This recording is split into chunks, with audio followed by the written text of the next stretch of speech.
One.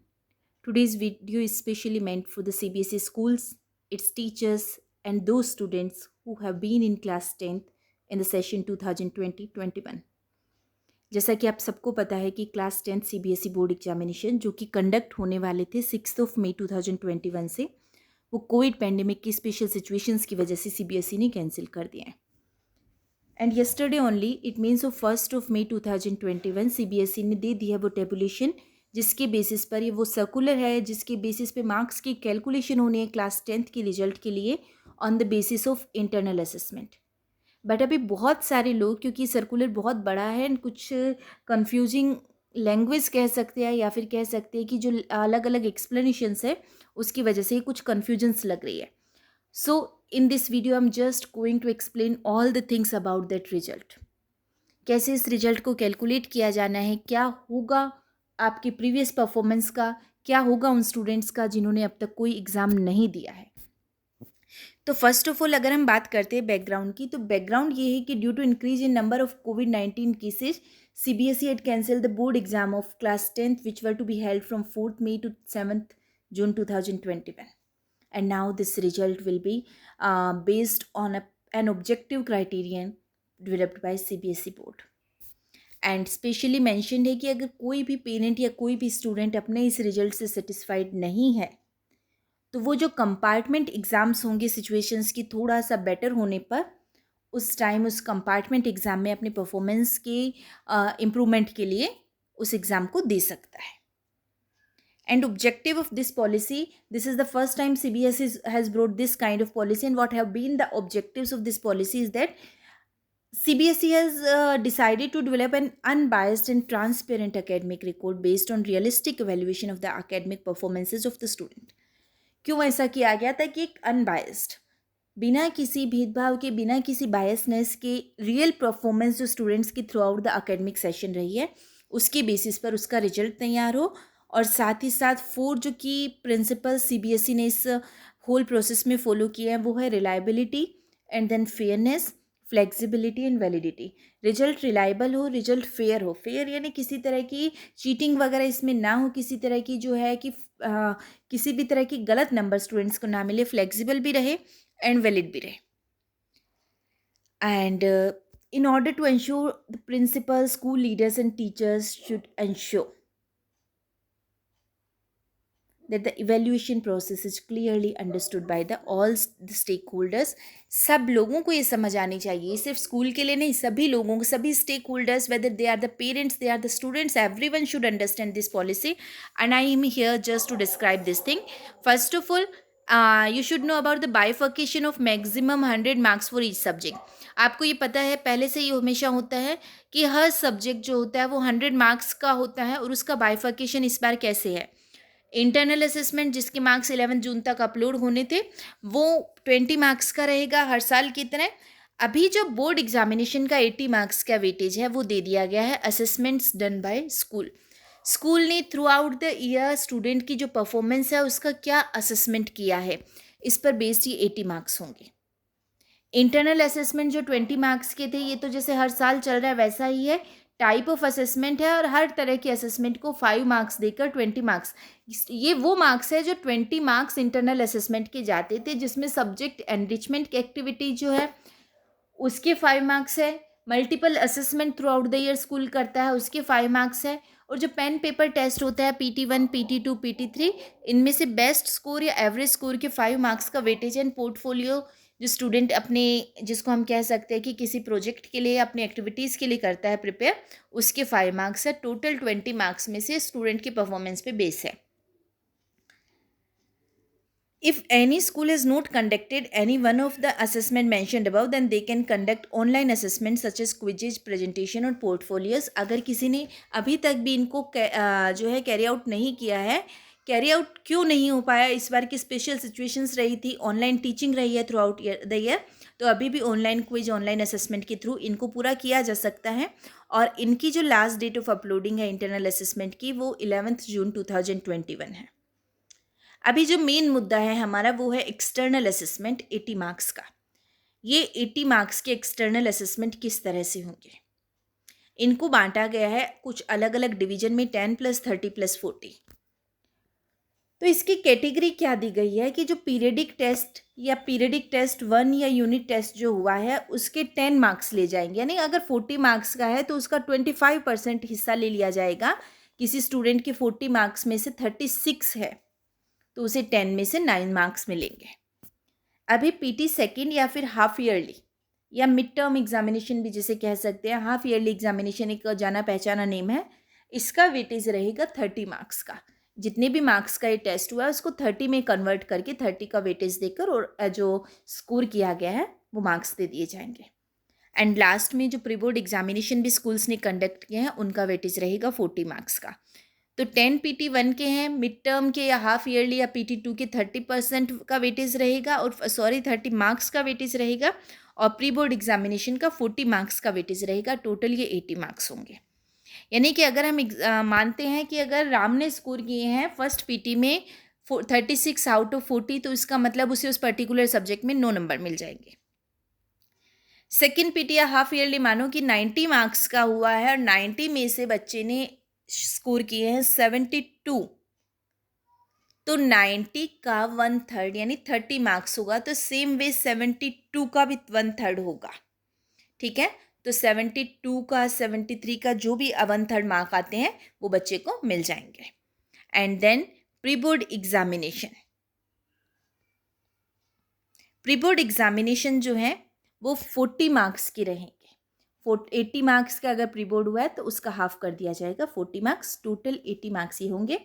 And यहाँ कुछ notes हमें ध्यान रखने हैं। सबसे पहले, for example, if a school is conducted 3 pre boards exam, then it may decide to take an average of the 3 exam or the best out of the 3 or give weightage to each exam. Suppose कि अभी school कह दे कि हमने तो 3 pre board करवा लिए हैं, तो वो या तो तीनों का एवरेज स्कोर ले सकता है या फिर जो बेस्ट स्कोर बच्चे का है वो लिया जा सकता है, या फिर हर एग्ज़ाम का वेटेज देकर तीनों को कैलकुलेट किया जा सकता है। ये स्कूल पर डिपेंड है।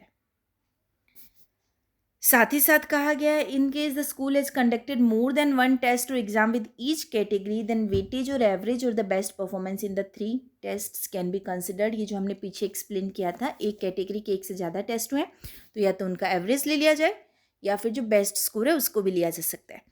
And if the school is not conducted one or more of the 3 categories mentioned in on difference in online or offline mode, then the committee has to decide a criteria and mention the rational document. अगर मानो कि एक school ने ना PT का कोई भी test नहीं करवाया तो भी मार्क्स किस में होगा, ये डिसाइड किया जाएगा कमेटी के द्वारा। जो एक कमेटी बनेगी वो डिसाइड करेगी कि किस बेसिस पर स्टूडेंट्स को इसके मार्क्स दिए जाए और उसके लिए डॉक्यूमेंट्स भी डिसाइड करेंगे। एनेक्सर 2 में जो CBSE सर्कुलर है उसमें साफ साफ इसको दिया गया है। अभी कॉन्स्टिट्यूशन ऑफ रिजल्ट कमेटी, जो रिजल्ट कमेटी रहेगी वो 8 मेंबर्स की होगी, जिनमें से एक हेड होगा जो स्कूल का प्रिंसिपल है और 5 इंटरनल टीचर्स होंगे, मतलब कि उसी पर्टिकुलर स्कूल के टीचर्स जो 10th को पढ़ा रहे होते हैं, और 2 एक्सटर्नल होंगे, नियरिंग CBSE स्कूल से आएंगे। तो 5 जो टीचर्स है, 1 teacher each of mathematics, science, social science and 2 languages who are well aware about the academic performance of the students. ऐसे टीचर्स जो स्टूडेंट्स के एकेडमिक परफॉर्मेंस से वेल अवेयर हैं, जिन्हें पता है कि किस स्टूडेंट की किस तरह की performance throughout the year रही है। और ये जो एक्सटर्नल टीचर्स होंगे, एक्सटर्नल कमेटी 2 टीचर्स की बनेगी, 2 teachers from the neighbouring school affiliated to CBSE who should be teaching class 10th।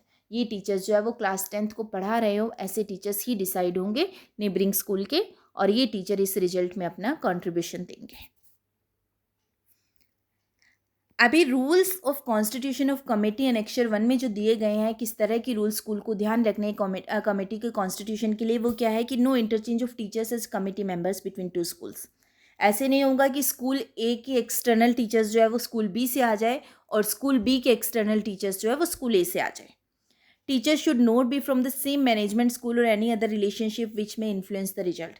Same management के स्कूल ना हो, एक ही मैनेजमेंट एक ही इंस्टीट्यूट के अंडर 2 या 3 स्कूल्स चल रहे हो, तो वो सेम मैनेजमेंट के अंडर आने वाले स्कूल्स आपस में टीचर्स को एक्सचेंज नहीं कर सकते, या फिर उन स्कूल्स में ऐसा भी कोई रिलेशन नहीं होना चाहिए जिससे कि रिजल्ट में थोड़ा सा भी इन्फ्लुएंस आ सके।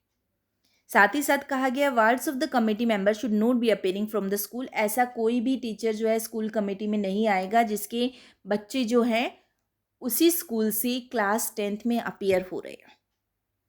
CBSE में also upon two external members in the committee. अगर आपस में मतलब ऐसा आसपास के स्कूल्स ना हो, टीचर के अपॉइंटमेंट में कोई प्रॉब्लम आ रही हो, तो CBSE डिसाइड कर सकती है। External teachers will be paid a fixed honorarium of rupees 2500 per person, and internal committee members will be paid rupees 1500 per person, which will be remitted directly into the accounts. जो external members आएंगे उन्हें 2500 rupees पर person इस पूरी process के लिए दिया जाएगा CBSE के थ्रू डायरेक्टली, और जो इंटरनल होंगे यानी स्कूल के टीचर्स होंगे उन्हें 1500। Proceedings and all decisions made should be recorded in rational document and should be kept confidential. जो भी सब किया गया है वो प्रॉपर डॉक्यूमेंटेशन होने चाहिए और कॉन्फिडेंशियल होने चाहिए, किसी भी तरह से लीक नहीं होने चाहिए। असेसमेंट स्टैंडर्डाइजेशन क्या है, ये सबसे ज़्यादा ज़रूरी है प्रोसेस ध्यान रखनी, कि ऐसा नहीं है कि सपोज एक बच्चे की जो पूरी की पूरी टेस्ट है उनके मार्क्स ले लिए गए और उसका रिजल्ट प्रिपेयर कर दिया गया, अनफेयर हो सकता है इसमें। यहाँ स्टैंडर्डाइजेशन होगा और वो स्टैंडर्डाइजेशन की प्रोसेस बच्चों को और टीचर्स को ध्यान रखनी जरूरी है। बच्चों को भी पता होना चाहिए कि ऐसा हमारा रिजल्ट इस बेसिस पर तैयार है। क्या कहा गया है? Every school will have a reference year which is the highest overall performance in the previous 3 years board examination. Her school क्या रखेगा? एक रेफरेंस ईयर रखेगा। ऐसा नहीं होगा कि मैं अपनी मर्जी से रिजल्ट तैयार कर दूं मेरे स्कूल के लिए। हर स्कूल अपने पिछले 3 सालों की रिजल्ट में से जो हाईएस्ट रिजल्ट रहा है उसको एक रेफरेंस ईयर के तौर पर, एक स्टैंडर्ड ईयर या मॉडल ईयर जिसको हम कह सकते हैं, मानो कि 2017-18 में किसी स्कूल का रिजल्ट 72% रहा है एक सब्जेक्ट में, 2018-19 में 74 था, 2019-20 में ये 71% था। तो तीनों साल, पिछले जो तीनों साल है उसमें से हाईएस्ट जो है लास्ट टू लास्ट ईयर रहा। तो इस ईयर को हम जो है वो क्या करेंगे, एक रेफरेंस ईयर के तौर पर रखेंगे।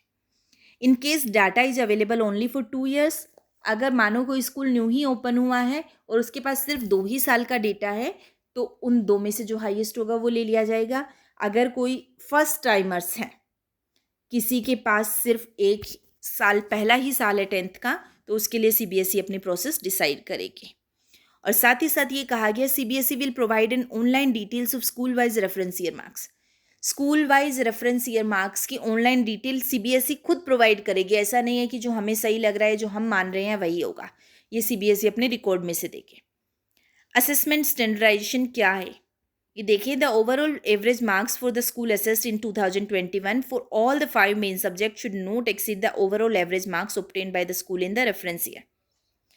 कि पांचों सब्जेक्ट के जो मार्क्स टोटल बन रहे हैं वो ओवरऑल मार्क्स, यानी कि एक स्कूल में 30 स्टूडेंट्स हैं और हर स्टूडेंट ने 500 में से मानो कि 400 या 300 जितने भी मार्क्स गेन किए, उन सबको मिला के उन 30 स्टूडेंट्स का टोटल जो स्कोर बन रहा है उसका जो एवरेज आएगा वो आपके रेफरेंस ईयर के एवरेज से, यानी रेफरेंस ईयर के मीन से आपके इस साल का मीन ज़्यादा नहीं हो सकता।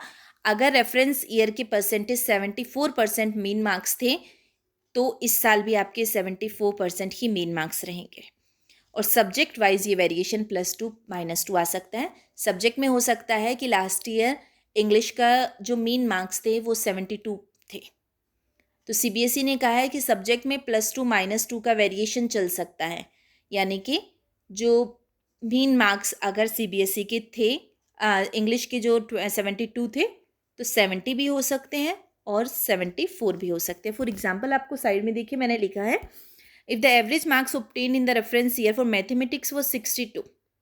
अगर मैथमेटिक्स के लिए उस पर्टिकुलर रेफरेंस ईयर में सभी बच्चों ने मिला के एवरेज मार्क्स लिए थे 62, तो 2021 के जो एवरेज मार्क्स है मैथमेटिक्स के वो 60 और 64 के बीच ही होने चाहिए, +2 या -2। उस ना तो 65 हो सकते हैं ना 59 हो सकते हैं, ये हम ध्यान देंगे। अब क्या है असेसमेंट स्टैंडर्डाइजेशन में नेक्स्ट कहा गया है कि if any candidate has not appeared in any assessment, हो सकता है किसी पर्टिकुलर स्टूडेंट के साथ ऐसी कंडीशन हो, कोई बच्चा किसी टेस्ट में अपीयर ना हो, then the school may conduct offline or online or telephonic 1-to-1 assessment and record evidences। Online, offline या टेलीफोनिक केसेस भी हो सकते हैं असेसमेंट रिकॉर्ड करने के लिए, किसी बच्चे ने अगर नहीं दिया है किसी तरह का असेसमेंट तो। If any candidate with benchmark disability has not appeared in any of the assessment conducted by school, then the school may consider other activities such as portfolio, presentation, project, quiz, oral test, etc. and record evidences. अगर मानो कोई benchmark disability के साथ बच्चा है, उसने कोई test नहीं दिया है, तो स्कूल बाकी एविडेंसेस के साथ, जैसे कि उसके पोर्टफोलियो, प्रेजेंटेशन, प्रोजेक्ट एक्सेट्रा हैं, उनको ध्यान में रखते हुए उसको मार्क्स दे सकता है. और साथ ही साथ कहा कि 5 सब्जेक्ट के अलावा अगर किसी के पास कोई एडिशनल सब्जेक्ट है, तो उस एडिशनल सब्जेक्ट के मार्क्स क्या होंगे, बच्चे के जो उन 5 सब्जेक्ट्स में से बेस्ट 3 सब्जेक्ट का जो स्कोर है, बेस्ट 3 जो स्कोर है, उसका एवरेज उस नेक्स्ट एडिशनल सब्जेक्ट के लिए दे दिया जाएगा. अभी finalisation and uploading of marks, an online system will check whether the marks allotted by the schools are in conformity with the reference year. School अपनी मर्जी से नहीं कर सकती, एक ऑनलाइन सिस्टम इसको चेक करेगा कि क्या आपने जो रेफरेंस ईयर के बेस पर मार्क्स दिए हैं क्या सही है या नहीं है. The school will be able to finalize the marks on the board portals only if the uploaded school-based assessment marks are consistent with the board policies and directives. अगर आप तभी फाइनलाइजेशन कर पाओगे अपने मार्क्स का जबकि आपने जो मार्क्स फाइनल किए हैं बोर्ड की डायरेक्टिव्स के अकॉर्डिंग है. In case of any inconsistency school will not be able to upload the marks and the committee should revise the marks. अगर किसी तरह की इनकन्सिस्टेंसी रहती है तो मार्क्स अपलोड नहीं होंगे, कमेटी को मार्क्स रिवाइज करने पड़ेंगे. Data once uploaded will be final. आपने एक बार जो डेटा अपलोड कर दिया वो फाइनल है. अब साथ ही साथ ये सीबीएसई ने कहा है recording of evidence and assessment. The evidence towards the performance of the students in the internal test और exams conducted by the school should be documented subject wise and maintained in a secure manner which may be called upon for subsequent verification as per the instructions of the board. Board अपने instructions के according इन datas को जो है वो कभी भी बुला सकती है क्रॉस चेकिंग के लिए. And safe keeping of record, जितने भी रिकॉर्ड्स हैं वो सेफ कस्टडी में होने चाहिए प्रिंसिपल ऑफ द स्कूल के द्वारा, और सीबीएसई की टीम जो है उन्हें वेरीफाई करेगी. Compartment category, if in case any student even after application of grace marks is unable to meet the qualifying criteria, he or she may fall in essential repeat or compartment category. essential repeat होता है fail और compartment category में आ सकता है. for such students school shall conduct an objective type compartment exam. अगर कोई बच्चा मानो कि किसी भी तरह से पास नहीं हो पा रहा है, कंपार्टमेंट में आएगा और स्कूल इनके लिए जो है कंपार्टमेंट एग्जाम ऑर्गेनाइज करेगा और उसके बाद जो है फाइनल मार्क्स इनके होंगे. Students shall be allowed to continue in class 11 till declaration of the compartment result by CBSE. बच्चा तब तक जब तक कि CBSE compartment result डिक्लेयर नहीं करती तब तक क्लास 11th में बैठ सकता है. और इन सब के लिए CBSE ने सपोर्ट सिस्टम भी किए हैं जिसके लिए वेबिनार है, FAQs है और सिटी कोऑर्डिनेटर से आपकी क्वेरी हो सकती है. Online details of school wise reference marks है, provision to confirm whether the assessment is as per board policy in grace marks after the final uploading of marks. ये सब सीबीएसई ने schools की सहूलियत के लिए रखे हैं. एंड इन्फॉर्मेशन रिगार्डिंग क्लास 11 कहा गया है no policy of verification, photocopy of answer books और रिवैल्यूएशन. किसी तरह की कोई रिवैल्यूएशन की प्रोसेस, किसी तरह की कोई आंसर शीट बच्चों को प्रोवाइड नहीं की जाएगी. Students who have opted for mathematics basic in class 10th are permitted to take mathematics in class 11th. Last year की तरह ही होगा. अगर किसी बच्चे ने मैथमेटिक्स बेसिक रखी है, जनरली सीबीएसई अलाउ नहीं करती है, बट कोविड पैंडेमिक की सिचुएशन में ये अलाउ होगा कि वो 11th में मैथमेटिक्स पढ़ सके. एक्शन अगेंस्ट नॉन कंप्लायंस भी सीबीएसई ने कुछ दिया है. नॉन कंप्लायंस में जो है स्कूल्स को डिसएफिलिएट किया जा सकता है, पेनल्टी हो सकती है, या हो सकता है कि तब तक जो है 10th का रिजल्ट डिक्लेयर ना करे. टाइम शेड्यूल्स दिए गए हैं जिसमें फॉर्मेशन ऑफ कमेटी 5th में है और लास्ट जो है declaration of result by CBSE वो 28th जून है. एंड इम्पोर्टेंट एनेक्शर हैं, एनेक्शर 1, 2, 3 एंड 4 जो सीबीएसई ने अपने सर्कुलर के साथ दिए हैं. So I hope everyone that you have totally understood what is the criteria of CBSE for uploading the final result of class 10 and my video has helped you in getting the point. Thank you friends.